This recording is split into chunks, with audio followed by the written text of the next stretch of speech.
प्रिय शिक्षार्थियों, नमस्कार।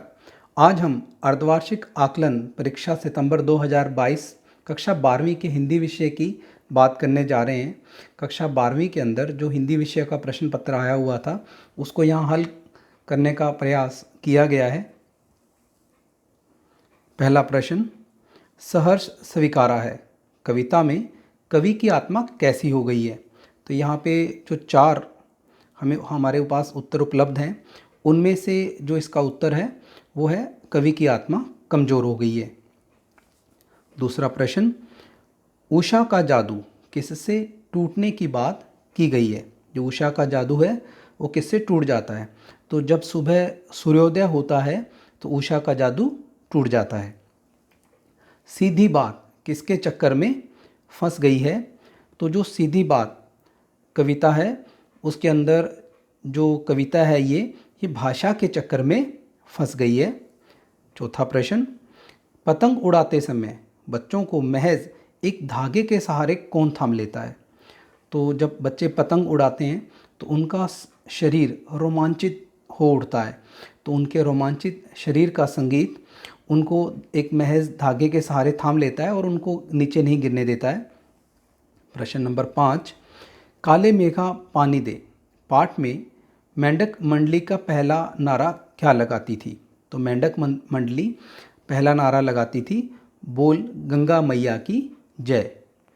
प्रश्न नंबर 6, पहलवान ने चांद सिंह को कहाँ के दंगल में हराया था।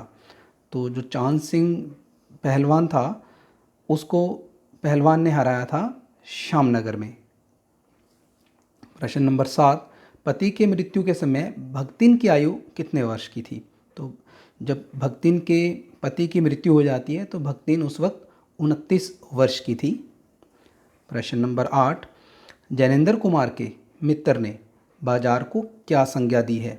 उन्होंने बाजार को शैतान का जंजाल कहा है।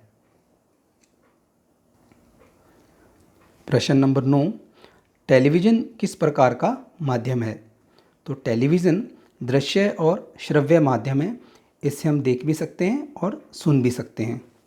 प्रश्न नंबर 10, समाचार संगठन के लिए निश्चित मानदेय के आधार पर काम करने वाले पत्रकार को क्या कहते हैं। तो उसे अंशकालिक पत्रकार कहा जाता है। अब यहाँ पर 11 से 15 जो प्रश्न हैं वो उनका उत्तर हमने एक या दो शब्दों में लिखना था। तो उनमें पहला 11वां प्रश्न है, पतंग कविता में कपास किसका प्रतीक है। तो यहाँ पे उसका उत्तर है कोमलता का। प्रश्न नंबर 12, कवि ने गरीबी को क्या बताया है। कवि जी ने गरीबी को गर्बीली अर्थात गरीबी पर गर्व करना बताया है। प्रश्न नंबर 13, काले मेघा पानी दे पाठ में लेखक को किस सभा का उपमंत्री बनाया गया। तो उन्हें लेखक जी को कुमार सुधार सभा का उपमंत्री बनाया गया था। प्रश्न नंबर 14, सेवक धर्म में भक्तिन किससे स्पर्धा करने वाली थी। तो जो उनकी स्पर्धा थी भक्तिन की वो हनुमान जी से की गई थी कि वो भगवान राम जी के बहुत बड़े अनन्य भक्त थे हनुमान जी। तो यहाँ पे भी सेवा के मामले में भक्तिन की हनुमान जी से स्पर्धा हो जाती थी। प्रश्न नंबर 15, उल्टा पिरामिड शैली के सभी हिस्सों के नाम लिखिए। तो इसके 3 भाग हैं, पहला इंट्रो या मुखड़ा, दूसरा बॉडी, तीसरा समापन, जिसको हम आरेख के द्वारा इस तरह से बना सकते हैं इसको। प्रश्न नंबर 16 से 18 इनके उत्तर 20 से 30 शब्दों में हमने लिखने थे। पहला प्रश्न नंबर 16, सूर्योदय से उषा का कौन सा जादू टूट जाता है।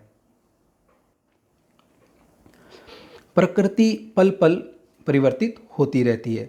भोर के समय आकाश पहले नीला तथा काला, फिर पूर्व दिशा में लालिमा युक्त हो जाता है और फिर सूर्योदय के बाद संपूर्ण आकाश में उषा का जादू टूटते हुए श्वेत लालिमा फैल जाती है और उषा का जादू टूट जाता है।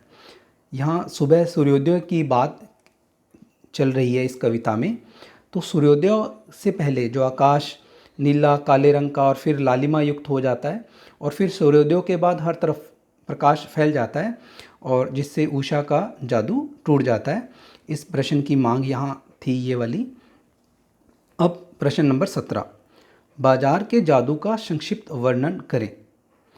तो जैनेंद्र जी द्वारा रचित यह निबंध उपभोक्तावाद एवं बाजारवाद की मूल अंतर्वस्तु को समझाने में सर्वोत्तम है। उन्होंने इस निबंध में बताया है कि हम आवश्यकता अनुसार बाजार का सदुपयोग करें तो उसका लाभ उठा सकते हैं, अन्यथा बाजार की चमक दमक में फंस गए तो वह असंतोष, तृष्णा और ईर्ष्या से हमें सदा के लिए बेकार बना देगी। तो यहाँ पे बाजार के जादू का संक्षिप्त वर्णन इस प्रकार से होना चाहिए।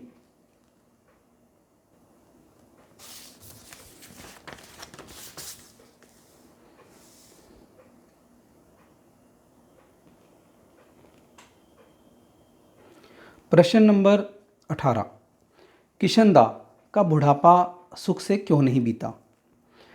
किशनदा दूसरों से अलग, सहज, सरल सोच के व्यक्ति थे। वह लोभ माया के पीछे नहीं भागते थे। अविवाहित व बेघर होने के कारण गांव लौट गए।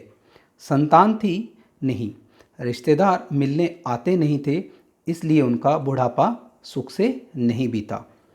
तो किशनदास जी सहज सरल व्यक्ति थे, अविवाहित रहे थे उम्र भर, और उन्होंने शहर में अपना घर भी नहीं खरीदा था, तो शहर में घर था नहीं उनका, और गांव लौट गए। संतान थी नहीं उनकी, रिश्तेदार मिलने नहीं आते थे, इसलिए उनका बुढ़ापा सुख से नहीं बीता। इसका हम उत्तर इस प्रकार से दे सकते हैं। अब प्रश्न नंबर 19 से 21, इनके 30 से 40 शब्दों में उत्तर होने चाहिए। तो 19वां प्रश्न, बात सीधी थी कविता का मूल भाव स्पष्ट करें।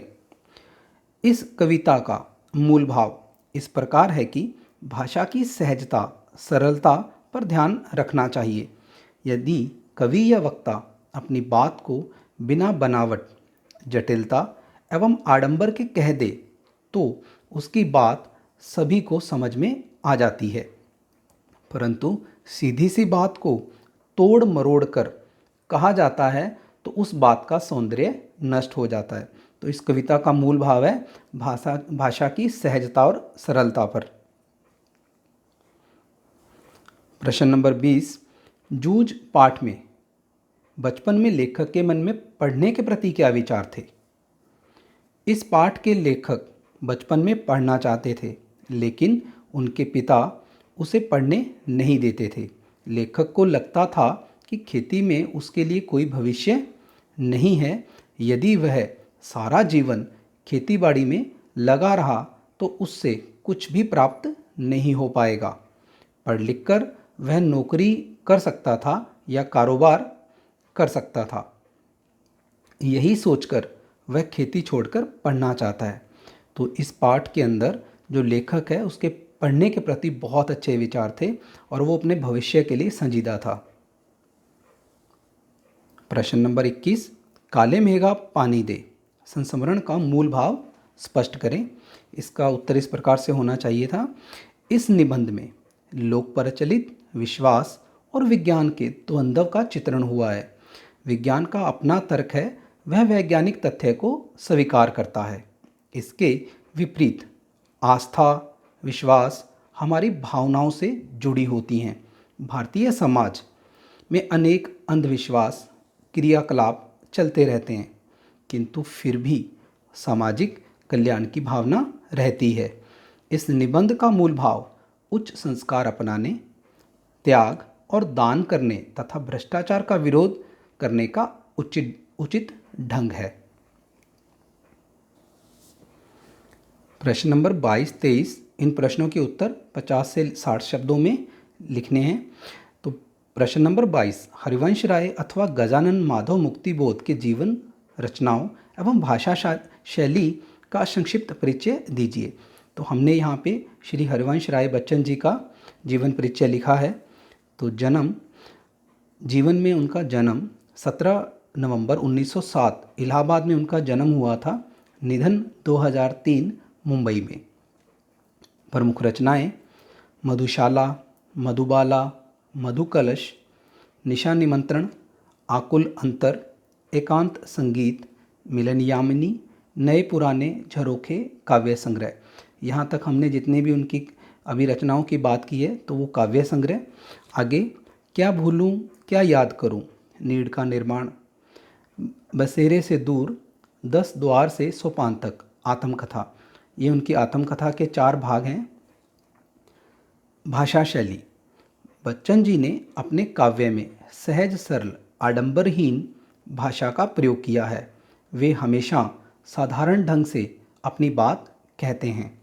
उनकी भाषा प्रवाह चित्रयुक्त व प्रतीकात्मक है। अभिधा शक्ति व गेय होने के कारण उनकी रचनाएं गीत रूप में प्रसिद्ध हैं। यही कारण है कि आधुनिक गीतकारों में उनका प्रमुख स्थान है। तो इस प्रकार से हम किसी कवि का परिचय, जीवन रचना और भाषा शैली के बारे में लिख सकते हैं। प्रश्न नंबर 23, अंतिम प्रश्न। किसी कहानी का नाट्य रूपांतरण करते समय दृश्य विभाजन कैसे किया जाता है? तो स्पष्ट कीजिए। इसका उत्तर है कहानी को नाट्य रूपांतरण में दृश्य विभाजन कैसे किया जाता है, निम्न बातों का ध्यान रखना चाहिए। पहले नंबर पे कहानी की कथा वस्तु को समय और स्थान के आधार पर बांट लिया जाता है। दूसरा नंबर इसमें कहानी में घटित विभिन्न घटनाओं के आधार पर दृश्यों का निर्माण किया जाता है। नंबर 3, कहानी के कथानक से अभिप्राय कथा वस्तु के अनुसार रूपांतरित नाटक के दृश्य तय किए जाते हैं। नंबर 4, कथावस्तु से संबंधित वातावरण की व्यवस्था की जाती है। नंबर 5, ध्वनि और प्रकाश व्यवस्था का ध्यान रखा जाता है। नंबर 6, कथावस्तु के अनुरूप मंच सज्जा और संगीत का चयन किया जाता है। नंबर 7, संवादों को अभिनय के अनुरूप स्वरूप प्रदान किया जाता है। नंबर 8, कथानक को अभिनय स्वरूप एक दृश्य से दूसरे दृश्य से तीसरा चौथे से जोड़ते चला जाना चाहिए। तो इस प्रकार से हम इस पेपर को हल कर सकते हैं और आगे वाली परीक्षाओं के लिए आपको हार्दिक शुभकामनाएं। इन प्रश्नों की उत्तर लिखते वक्त, शब्द चयन करते वक्त यहाँ पे जो शब्द सीमा थी 50-60 शब्द या 30 से 40 शब्द, इनमें से कुछ शब्द ज़्यादा जुड़ गए हैं। तो उसमें प्रिय विद्यार्थियों, आपका कोई भी नुकसान नहीं होने वाला है। अगर आप कुछ ज़्यादा लिख दोगे, अच्छे से समझा पाओगे अपनी बात और अपनी जो आपके मुख्य बिंदु रहेंगे उनको आप रेखांकित करेंगे, अंडरलाइन करेंगे, तो आपका जो प्रश्न पत्र है उसके अंदर जो आपने उत्तर लिखे हैं वो और ज़्यादा खिल उठेंगे। आपका जो दृष्टिकोण है वो आपके अध्यापक को और अधिक से समझ में उनके रहेगा, जिससे आपके अंकों के मार्कन उत्तर पुस्तिका के जांच के समय आपके अंक अधिक से अधिक आएंगे। धन्यवाद।